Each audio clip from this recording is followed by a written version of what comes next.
In this installment, we are going to start burrowing down and applying concepts toward explosions. So in this cartoon-like picture we have beforehand is we have these two objects that seem to be stuck together on a track.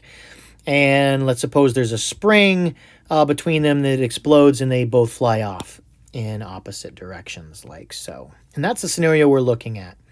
So we have a 100-gram cart, 300-kilogram cart at rest. So here's the 100 and here's the 300. What we want to know is what is the ratio of their velocities after the explosion? You might now imagine that this is a 100-pound person and a 300-pound person wearing roller skates, and they push off. Now, they'll both move in opposite directions, but will they move in the same speed? Will they be different?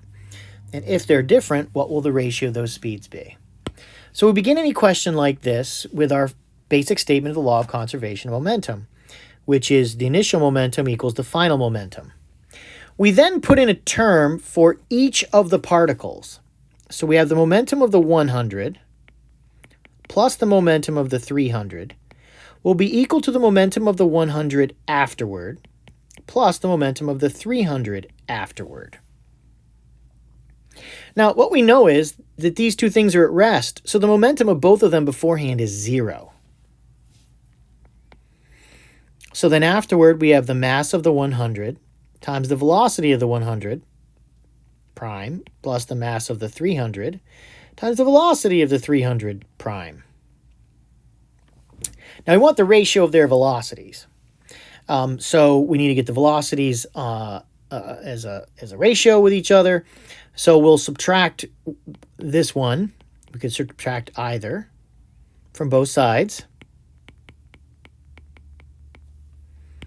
And we are left with that the mass of the 300 times the velocity of the 300 prime is equal and opposite to the product of the mass of the 100 and the velocity of the 100 prime. Now, there's something very profound hidden in this algebra, because what it's saying is that the momentum of this one and the momentum of this one are equal and opposite to each other. So if this is 500, this is minus 500. And or if this is 400, this is minus 400. That's what it says. The total momentum was 0, so afterward the momentum is 0. And for the momentum afterward to be equal to 0, these two must be equal and opposite to each other. All right, so let's get that ratio. Let's get the ratio of, let's say, the 100 to the 300. So what I'm going to do is divide this by M100.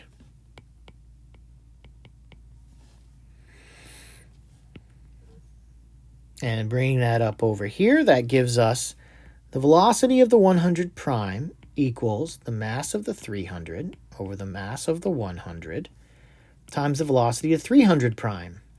And dividing both sides for the velocity of 300,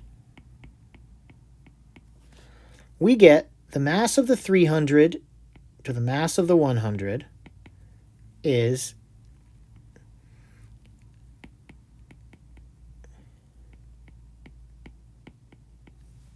and the mass of the 300 is 300, and the mass of the 100 is 100.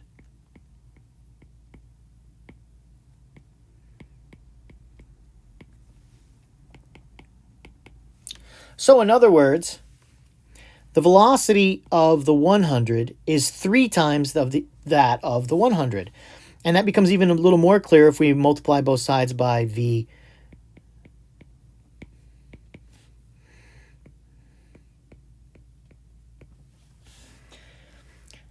The velocity of the 300,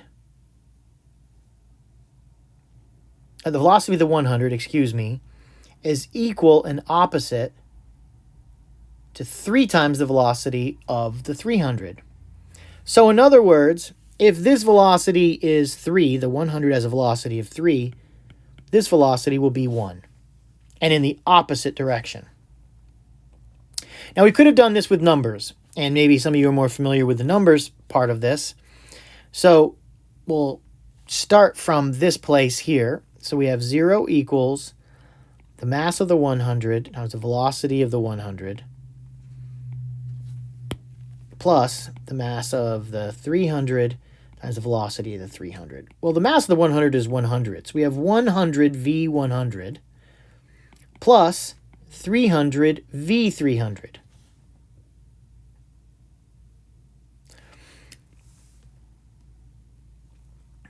So we have minus 100 v100 equals 300 v300. Dividing both sides by 300 gives us minus 1/3 v100 equals v300, or minus v100 equals 3 times v300.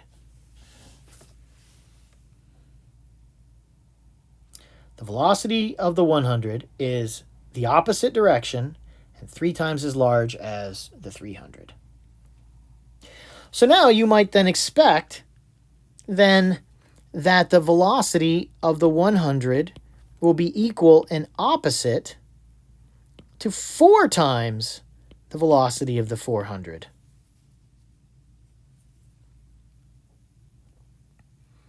It's now getting even larger. 100, 400, 100, 400 masses. Excuse me, let me clean that up a little bit.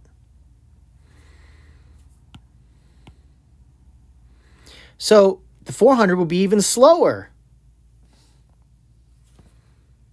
Or the 100 will be even faster. And when we get to the 100 and 500 kilogram carts, the velocity of the 100 will be equal and opposite to 5 times the velocity of the 500. Whoa, what about 7 and 63? Well, we should see then that this one will be fast and this one will be slow. The heavier one will be slower. And since this one is 9 times more massive, we expect this one to be 9 times faster. So the velocity of the 7 to the velocity of the 63 is going to be 9. The velocity of the 7 will be 9 times the velocity of the 63.